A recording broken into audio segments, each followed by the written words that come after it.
आता खऱ्या अर्थाने निवडणूक प्रचाराचा वरचा गिअर पडलाय। महाराष्ट्रभर महायुतीच्या नेत्यांच्या झंझावाती सभांमध्ये आजपासून ठाकरे बंधूंच्या सभांची पण भर पडेल आणि जमून येत चाललेल्या निवडणूक प्रचाराला या वीकेंडला झकास फोडणी मिळेल। शिवाय सुट्टीच्या दिवशी मतदार घरी सापडतात, त्यामुळे उमेदवार आणि कार्यकर्ते सुद्धा घराघरात जाऊन प्रचाराचा रंग वाढवतील।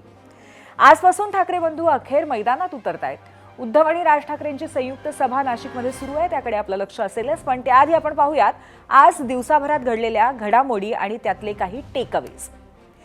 स्थानिक स्वराज्य संस्थांच्या पहिल्या टप्प्यामध्ये निलेश राणे आक्रमक पवित्र्यात पाहायला मिळाले होते। आता महापालिकेच्या निमित्ताने प्रचार, कार्यकर्ते आणि उमेदवारांच्या भेटीगाठी यांची सध्या रेलचेल असूनही कॉफी विथ कौशिक या पॉडकास्टमध्ये एबीपी माझाच्या कार्यकारी संपादक सरिता कौशिक यांच्याशी त्यांनी गप्पा मारल्या। त्यांच्या सोबतीला गृहराज्यमंत्री योगेश कदमही होते। मुंबईच्या डेव्हलपमेंट मॉडेलपासून ते MIM सोबत झालेल्या युतीपर्यंत या दोन नेत्यांशी भरपूर गप्पा झाल्या। ठाकरे बंधूंनी उचलून धरलेला मराठी माणसाचा मुद्दा अर्थातच यावेळी आला होता, तेव्हा निलेश राणेंनी उद्धव ठाकरेंना प्रतिप्रश्न केले। मुंबईत मराठी माणसाला हालाकीच्या परिस्थितीत ठेवल्याचा आरोपही त्यांनी केलाय, पाहूयात।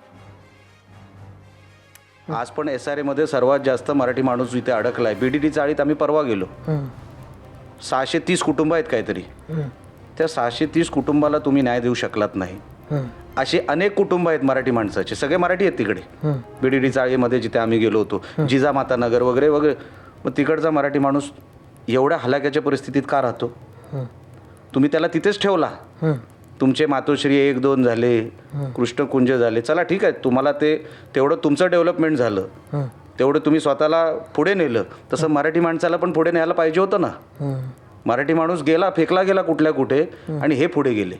हा जो दुटप्पीपणा आहे ना, हा आता लोकांना, मराठी माणसाला कळलेला आहे।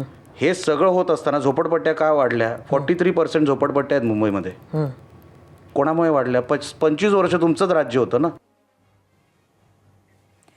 मुंबईच्या मराठी माणसासाठी ठाकरेंनी काय केलं, शहराच्या विकासासाठी काय केलं, असे प्रश्न राणेंनी ठाकरेंना विचारले।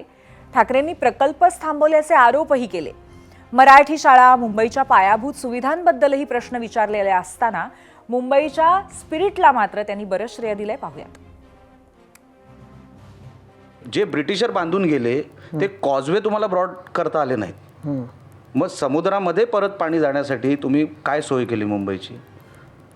हा झाला। आणि शिक्षणाचं, जसं तुम्हाला BSTचं अगोदर शिक्षणाचं आम्ही डिजिटायझेशन केलं। काय केलं नेमकं?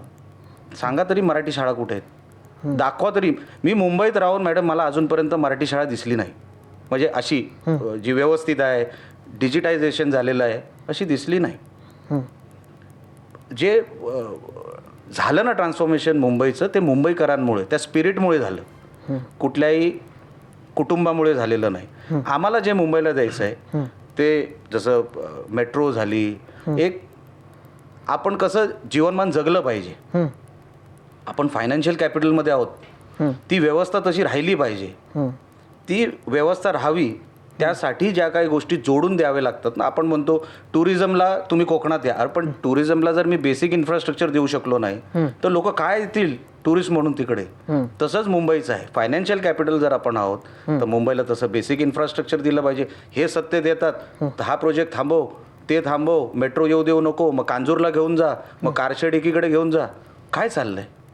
ह्यांचा 2.5 वर्षाचा कार्यकाळ, हे सत्तेमध्ये येतात ना मॅडम, हे भांडखोर होतात। एबीपी माझा, उघडा डोळे बघा नीट।